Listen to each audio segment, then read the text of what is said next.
అమ్మా, ఈ విషయం నేను చెప్పినట్టు ఎవరికీ చెప్పకండమ్మా, నా ఉద్యోగం పోతుంది అని చెప్పి శేఖరం అనన్యకు చెప్తూ ఉంటాడు.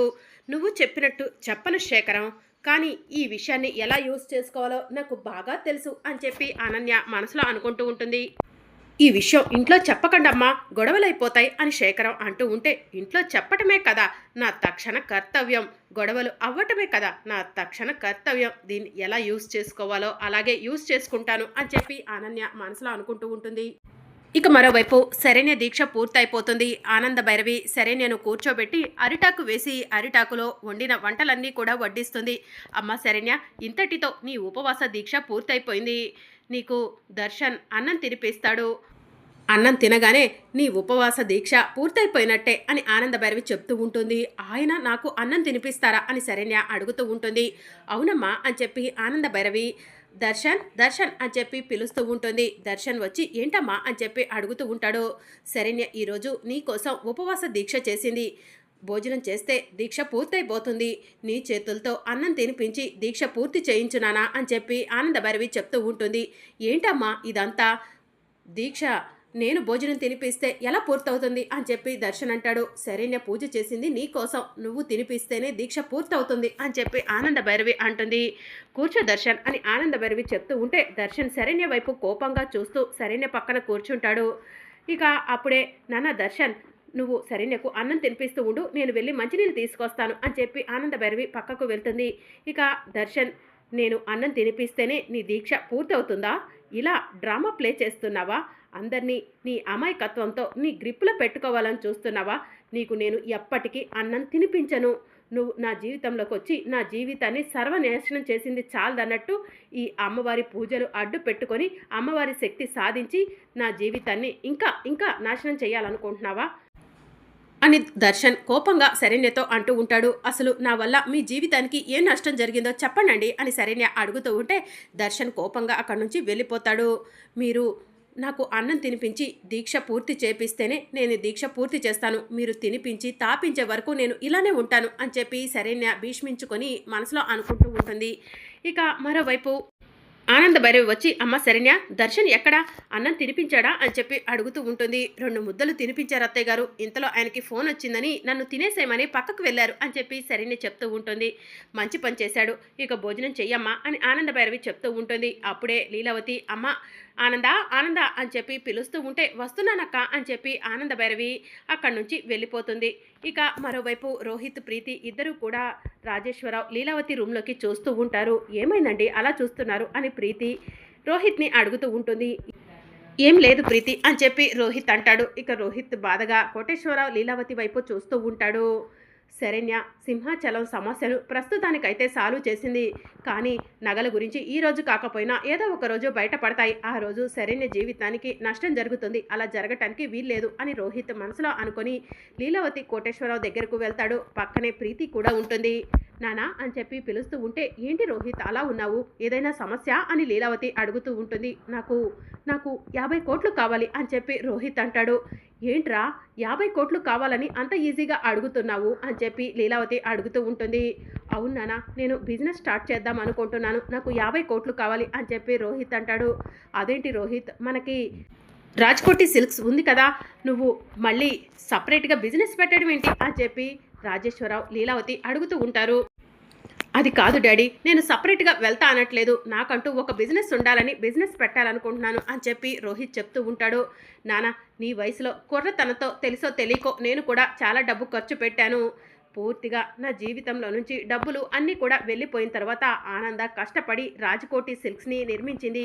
ఆ రాజ్కోటి సిల్క్స్ మన జీవితాల్లోకి వచ్చిన తర్వాత మన అందరి జీవితాలే మారిపోయాయి. మన బ్రాంచులు కావాలంటే వేరే చోట పెట్టుకుందాం, అంతేకాని వేరే బిజినెస్ వద్దు నానా అని చెప్పి కోటేశ్వరరావు రోహిత్కి చెప్తూ ఉంటాడు. అవును రోహిత్, ఎంతో కష్టపడి మీ పిన్ని ఆనంద రాజ్కోటి సిల్క్స్ని ఒక స్థాయిలో నిల్చోబెట్టింది. ఇప్పుడు నువ్వు వేరే బిజినెస్ అంటే జనాలందరూ కూడా తలో రకంగా మాట్లాడుకుంటారు. ఆ విషయాన్ని మర్చిపో. నువ్వు ఏం చెయ్యాలనుకున్నా కూడా రాజ్కోటి సిల్క్స్లోనే చెయ్యి అని చెప్పి లీలావతి, కోటేశ్వరరావు రోహిత్కి చెప్తూ ఉంటారు. ఇక మరోవైపు రాజేశ్వరరావు ఆఫీస్ నుంచి వచ్చి, ఆనంద ఈ బ్రీఫ్ కేస్ తీసుకెళ్ళి జాగ్రత్తగా పెట్టు, డీడీ కాగితాలు కూడా ఇందులోనే ఉన్నాయి అని చెప్పి చెప్తూ ఉంటే, సరేనండి జాగ్రత్త చేస్తాను అని చెప్పి ఆనంద భైరవి బ్రీఫ్ కేస్ తీసుకెళ్ళి కబోర్డ్లో పెడుతూ ఉంటుంది. అనన్య చాటుగా ఉండి చూస్తూ ఉంటుంది. డబ్బులు కట్టలు కట్టలు బీరువాలో పెట్టుకుంటున్నావా ఆనంద, చూస్తాను నువ్వు ఏం చేస్తావో అని చెప్పి అనన్య మనసులో అనుకుంటూ ఉంటుంది. ఇక మరోవైపు శరణ్య కిచెన్లోకి వస్తూ కళ్ళు తిరిగి పడిపోతుంది. ఆనంద భైరవి అనుకోకుండా కిచెన్లోకి వచ్చి శరణ్యను చూసి శరణ్య శరణ్య అని చెప్పి పిలుస్తూ ఉంటుంది. శరణ్య కళ్ళు తెరవకపోవడంతో ఆనంద భైరవి నీళ్లు తీసుకొచ్చి శరణ్య మొహంపై చిమ్ముతుంది. శరణ్య కళ్ళు తెరుస్తుంది. అమ్మ శరణ్య ఏమైంది అని చెప్పి అడుగుతూ ఉంటుంది. తెలీదత్తయ్య, కళ్ళు తిరుగుతున్నాయి అని చెప్పి శరణ్య చెప్తూ ఉంటుంది. భోజనం చేశావా అని చెప్పి ఆనంద భైరవి అడుగుతూ ఉంటుంది. ఇక శరణ్య కంగారు పడుతూ తిన్నాను అని చెప్పి చెప్తూ ఉంటుంది. ఇక ఆనంద భైరవి కోపంగా దర్శన్ దర్శన్ అని చెప్పి దర్శన్ దగ్గరకు వెళ్తుంది. ఏంటమ్మా అని చెప్పి దర్శన్ అడుగుతూ ఉంటాడు. శరణ్య భోజనం చేసిందా అని చెప్పి ఆనంద భైరవి అడుగుతూ ఉంటుంది. ఇక దర్శన్ ఏం మాట్లాడకపోవడంతో శరణ్యకు భోజనం పెట్టిన దగ్గరకు వెళ్ళి ఆనంద భైరవి చూస్తుంది. అందులో భోజనం అంతా అలానే ఉంటుంది. శరణ్య భోజనం చేశానని అబద్ధం ఎందుకు చెప్పావు? దర్శన్ శరణ్యకు అన్నం ఎందుకు తినిపించలేదు అని చెప్పి ఆనంద భైరవి అడుగుతూ ఉంటుంది. అమ్మా అది అసలు ఏంటమ్మా నువ్వు చెప్పేది? శరణ్య నా కోసం పూజ చేయటం ఏంటి, పూజ విరమించడానికి నేను అన్నం తినిపించడం ఏంటి అని చెప్పి దర్శన్ అంటూ ఉంటాడు. శరణ్య పూజ చేస్తుంది నీ కోసం, నీ బాగు కోసం, అలాంటప్పుడు నువ్వు శరణ్యకు 2 ముద్దలు తినిపిస్తే ఏమవుతుంది దర్శన్ అని ఆనంద భైరవి అడుగుతూ ఉంటుంది. అప్పుడే లీలావతి వచ్చి, ఆనంద దర్శన్ పనుండి భోజనం తినిపించలేదేమో, శరణ్య భోజనం చెయ్యొచ్చు కదా, దర్శన్ తినిపించే వరకు అలానే కూర్చోవాలా ఏంటి అని చెప్పి లీలావతి అడుగుతూ ఉంటుంది. ఏమ్మా శరణ్య, నీ అమాయకమైన మొహం వేసుకొని అలా అందరి వైపు అమాయకంగా చూస్తూ దర్శన్ని తిట్టించడమే నీ ముఖ్య కర్తవ్యమా అని చెప్పి లీలావతి శరణ్యను అడుగుతూ ఉంటుంది. ఇక శరణ్య ఏం మాట్లాడదు. అదంతా నాకు తెలియదక్క, దర్శన్ శరణ్యకు అన్నం తినిపించాలి, దర్శన్ కూర్చో శరణ్యకు అన్నం తినిపించు అని చెప్పి ఆనంద భైరవి అంటుంది. ఇక దర్శన్ చేసేదేమీ లేక కూర్చొని శరణ్యకు అన్నం తినిపిస్తూ ఉంటాడు. శరణ్య అన్నం తింటూ ఉంటుంది. శరణ్య అన్నం తిన్న తర్వాత కాసేపు రెస్ట్ తీసుకోమ్మా అని చెప్పి ఆనంద భైరవి అక్కడి నుంచి వెళ్ళిపోతుంది. నీ పంతం నెగ్గించుకున్నావు కదా, నేను అన్నం తినిపించనన్నానని పట్టుదలతో అన్నం తినకుండా అలానే కూర్చున్నావు కదా, నీ వేషాలన్నీ నాకు తెలుసు, నువ్వు ఎన్ని వేషాలు వేసినా కూడా నాకు దగ్గర కాలేవు, నీ అమాయక మొహాన్ని, నీ అమాయకమైన చేష్టల్ని అమ్మ నమ్ముతుందేమో కానీ నేను ఎప్పటికీ నమ్మను, నువ్వు అసలు కనిపించనంత కన్నింగ్ ఫెలోవి అని చెప్పి దర్శన్ శరణ్యను తిట్టి అక్కడి నుంచి వెళ్ళిపోతాడు. ఇక మరోవైపు అనన్య ఆలోచిస్తూ ఉంటే కాంచన అనన్య దగ్గరకు వెళ్ళి, అమ్మి ఈ పని మనిషి జీవితం నేను బ్రతకలేకపోతున్నాను, పొద్దున్నే లేచి ఇల్లు ఊడ్చాలంట, తుడచాలంట, అవి చాలవన్నట్టు చెట్లకు నీళ్లు పెట్టాలంట, ఇంట్లో పనులన్నీ చేయాలంట, వాషింగ్ మిషన్ ఉన్నా కూడా బట్టలు చేతులతోనే ఉతకాలంట, డిష్ వాషర్ ఉన్నా కూడా గిన్నెలు చేతులతోనే తోమాలంట, ఓరి నాయనో ఈ పనులన్నీ చేసే బదులు ఏదైనా గుడి మెట్ల మీద మారు వేషాల్లో కూర్చొని అడుక్కోవటం నయమేమో అని చెప్పి కాంచన అంటుంది.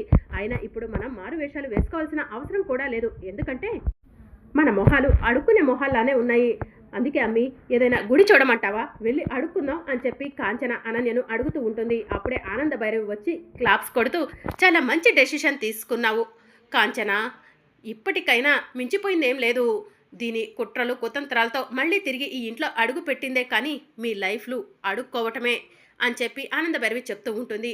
నేను ఒక చిన్న సహాయం చేద్దాం అనుకుంటున్నాను, ఒక 10 లక్షలు ఇస్తాను, ఎటైనా వెళ్ళిపోయి హ్యాపీగా బ్రతికేస్తారా అని చెప్పి ఆనంద భైరవి అనన్యను కాంచన్ను అడుగుతూ ఉంటే కాంచన సంతోషపడుతూ ఆనంద భైరవి వైపు చూస్తూ ఉంటుంది. మరి అప్కమింగ్ ఎపిసోడ్లో ఏం జరగనుందో తెలుసుకోవాలనుకుంటున్నారా? అయితే ఛానల్ను సబ్స్క్రైబ్ చేసుకోండి.